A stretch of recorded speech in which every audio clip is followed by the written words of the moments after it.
We welcome to the show, Berenice Scott. How's it going? It's good, thank you. Very good. Great. So you've recently released an album called Joni Kind of Mood. What can you tell us about it?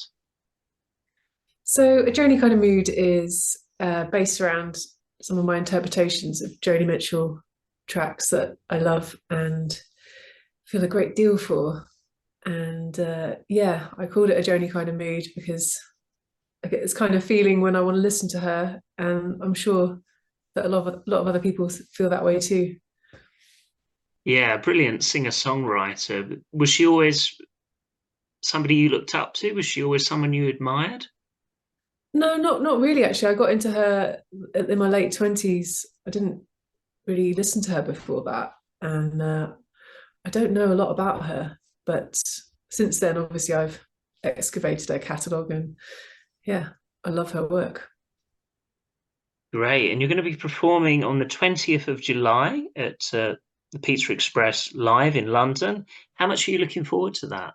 I'm really looking forward to it because I did a show there in January, and that was really wonderful. Really enjoyed it, so definitely looking forward to it. Great. And who are some of your influences in music yourself?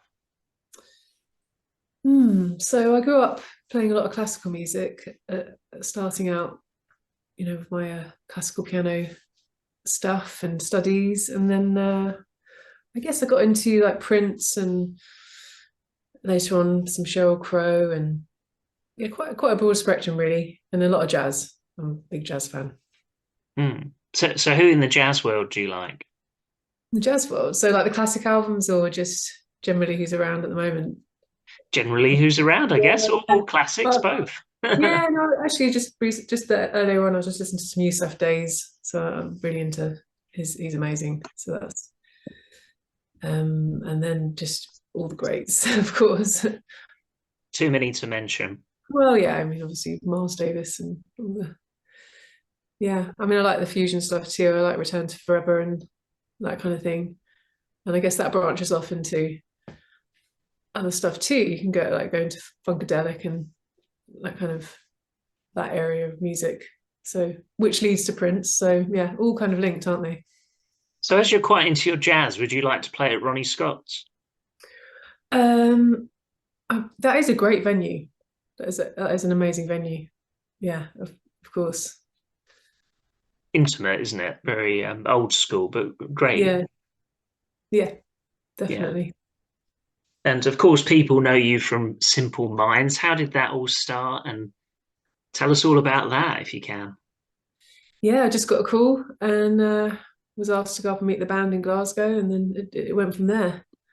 Um, Lovely guys, and it just sort of yeah, that's how it starts, and then you just start touring. Yeah, and they've been on tour for a long time now, haven't they? Very popular band. Yeah, really great live show. Awesome live show. And with your music, then you obviously into your solo stuff now. Is this what you're going to be concentrating on? Yeah, I mean, I do a lot of TV and film composing too with my writing partner, Glenn Gregory, and that's a huge part of what I do. This is always going to be a part of what I do too. I just feel where I want to go next. I just do what I love doing. I don't try and follow any trends or anything. Maybe I should, but I don't. Just to go for what works. Yeah, what works for me. And with that's quite interesting, the film composing. Is it like you see in the films? It probably isn't, but do you get given a clip of a movie and then you have to figure it out on the piano, or is there a lot more to it than that? I'm only basing this on films I've seen, but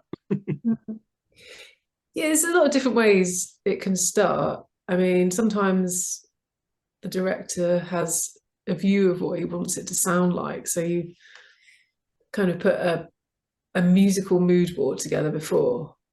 But then as you get into writing to the edits, it can change a lot because they might want to change the storyline and something might not be working and the music might need to do that for the storyline. So hmm. it's intuitive and you do work intuitively, but you also a part of a big team that's trying to put something together. So it's a combination really of all of it. Yeah, I mean, there's so many films out there without the music, it would be half as good, really. Yeah, or just completely different. Mm. It's still chalk and cheese. It's yeah. I mean, Sets the it's like tone, doesn't it, of the film? yeah, exactly. You know, it can dramatically shift it completely. Yeah, you're right. Mm. So, are you going to be performing your album at the Pizza Express, then your new one, or? And yes, it will be based around the Joni kind of mood and a few more surprises from her catalogue and some original stuff. So Oh, it's yeah, great. Yeah, I was going to ask about your original material. You thinking of yeah. doing an album of original material, or? And I have done, and I do. Obviously, that's how I started. This is a sort of segue into other stuff. Um, it kind of goes in peaks and troughs. I write a lot, and I'm always writing for the TV and film stuff, and we do a lot of theme tunes, so it's always there at the same time. So And, yeah, and what's your process like when you put it together? the original stuff, Yeah. yeah, process. Is there a process or not really?